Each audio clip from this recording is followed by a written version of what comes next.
So, welcome everybody. We're taking a look at another 4K limited edition release. We've already looked at one this week so far with The Third Man, released by Studio Canal. But this latest one is released by 101 Films, and it is The Sword and the Sorcerer from 1982. So, this is directed by Albert Pune, his first directorial film. And yeah, he also did the likes of Cyborg, Nemesis, Dollman, and Alien from LA. Last of those is my least favourite of the bunch, including this one, but it's still a reasonable film. But yeah, I'd say Nemesis is the only other film that is able to rival this one. So it's a sword and sorcery fantasy film, as you probably guessed from the title, and yeah, clocks in at 100 minutes long. The only cast that I've seen anything significant from are the likes of Richard Lynch, who was in the likes of the Seven Ups, God Told Me To, Scanner Cop, and Death Sport, as well as Richard Mole, who was in the likes of House and The Dungeon Master. The last of those we actually reviewed. I think it was last year in the Arrow Video Store box set, which was one of several films in that one. So yeah, a mercenary with a three-bladed sword rediscovers his royal heritage when he is recruited to help a princess foil a brutal tyrant and a powerful sorcerer's plans to conquer the land. So before this film, I'd never heard of director Albert Pune, but thanks to Red Letter Media, another YouTube channel, certainly bigger than me, did alert me to his work. And with his passing in late 2022, I decided back in 2023 that I would try out a few of his films, and this was the first of the ones that I actually tried. And yeah, this sword and sorcery fantasy film is the first of Pune's directorial efforts, like I said, and on the whole, I am impressed by it, with this particularly when it comes to its practical effects. Really rather good fantasy atmosphere and fun flashes of violence. The first act is also excellent, and yeah, the finale is entertaining. The cast is decent. The score is really rather good. It's quite rousing, as you'd expect for a film of this type. The production is solid. It is well shot, and I found it generally to be engrossing. I also like the fact that, unlike other similar efforts, when you look at the likes of Deathstalker, for instance, this wasn't exploitative of women, as there was very little nudity and certainly no sexual abuse. So, despite not being wholly original, you could easily call this a rip-off of the likes of Conan the Barbarian, um, or full of surprises. It was generally an entertaining effort, but the somewhat weak second act is ultimately what held this back from being any greater to some extent. If that second act was as consistent as the first and third, then it would have probably been at least a very four-star film. But it's ultimately a 3.5, which is not awful by any means. But yeah, it's that second act that ultimately holds it back. That's to a certain extent, unfortunately. But this release by 101 Films is excellent. We've never had this film on Blu-ray before in the UK, so the fact we've also got it in 4K as well is a really rather great thing. And I really like this artwork that it's got going for on a hard box. Really feels like a high quality product, this one. Not to say that 101 Films has put out low quality products before, but this feels on the line of something from, say, Eureka or something like that with their 4K hard box releases. So yeah, really, really top marks from them for that. And we've got the name on the side, and then we've got that image on the back. And yeah, also with this release, we get some art cards,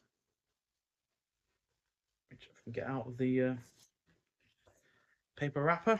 So yeah, these are new art cards. These aren't just based on the, they're not just shots from the film. They are brand new, newly done, and they all look pretty great, to be honest.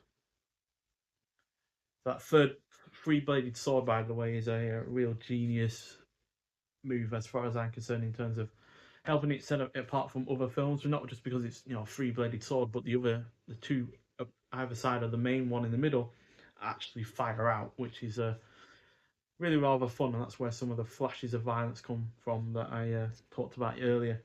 I feel like the only way that this, in terms of production level, could have been even better would be in terms of having some like creatures or stop motion effects or something like that to kind of be able to rival like Clash of the Titans. But on the whole, still pretty good for what is quite a low budget film. We also get a one-sided poster with the original artwork on it, which is on pretty thick paper, which is nice to see. So yeah, with that kind of imagery, you would expect something a bit more spectacle wise in terms of creatures or effects or something like that. But the action is generally just fighting and a lot of cutting with swords and typical weapon injury kind of stuff. But there's nothing outside of that really to hang on to when it comes to the action scenes. But they are still fairly good regardless. So yeah, we also get a booklet with this as well.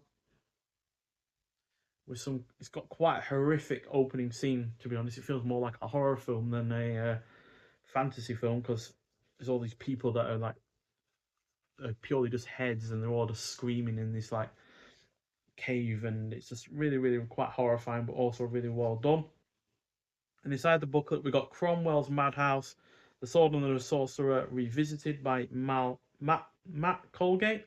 And then we've got The Sword, the Sorcerer, and the Renegade Visionary by Paul Rowlands.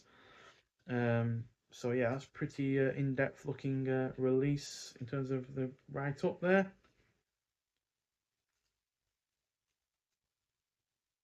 So yeah, looks like a pretty solid booklet overall. And then we've got the film case itself. So it comes with the original artwork in the sleeve,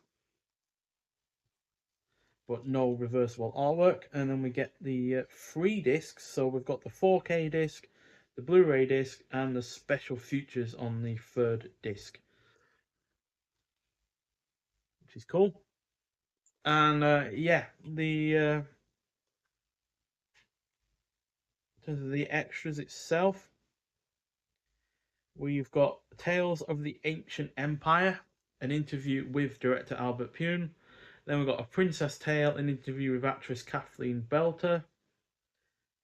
Oh, is that Bella? I think it's Bella. And then we've got Mightier Than the Sword, an interview with co-writer, co-producer John Stuckmeyer. Then we've got Master of the Blade, an interview with editor Marshall Harvey, the specialist in the effects, an interview with special makeup effects artist Alan Oponi. Then we've got Brothers in Arms, an interview with special effects artists the Chiodo brothers, Charles, Edward, and Stephen. And then we've got dedicated to Jack Tyree, stuntman. The cast and crew remembered stuntman Jack Tyree. Then we've got trailers from Hell, editor Marshall Harvey on The Sword and the Sorcerer, theatrical trailers, TV spot, and stills gallery. And yeah, the 4K restoration that I believe it's had, I think it's a restoration that it's had, is looks all pretty damn good as well. Wouldn't say it's an essential release to get on 4K because at the end of the day, it's still quite a low budget film, even though it has some high budget elements to it. It's still a low budget film at the end of the day, but still, really rather nice 4K release. It's definitely going to be the ultimate version of this film that you're going to see.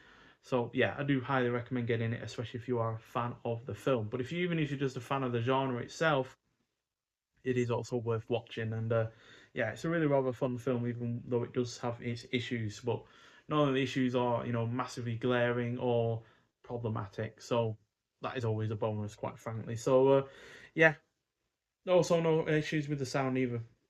Speaking of the picture quality, the sound is also pretty good as well. So yeah, especially when it comes to the score and the action scene. So overall, a really rather good release. One that I wasn't expecting from 101 Films, but I'm glad to put the effort into it in terms of the physical extras and the 4K element, but also in terms of the extras on the disc as well. So yeah, overall, a really rather good release, and one that is probably not my favourite release of the year, but it's definitely one of the more surprising ones, given, yeah, even though I did enjoy the film originally, I wasn't expected to enjoy it that little bit more, while also liking all of the physical aspects to the film as well that we've gotten here. So, yeah, top marks from 101 Films, to be honest, even if the film isn't quite as great as the, this release itself. So, yeah, but if you have seen this film before, I'd like to hear your thoughts on it. Nonetheless, so thank you for watching, and I'll see you in the next one.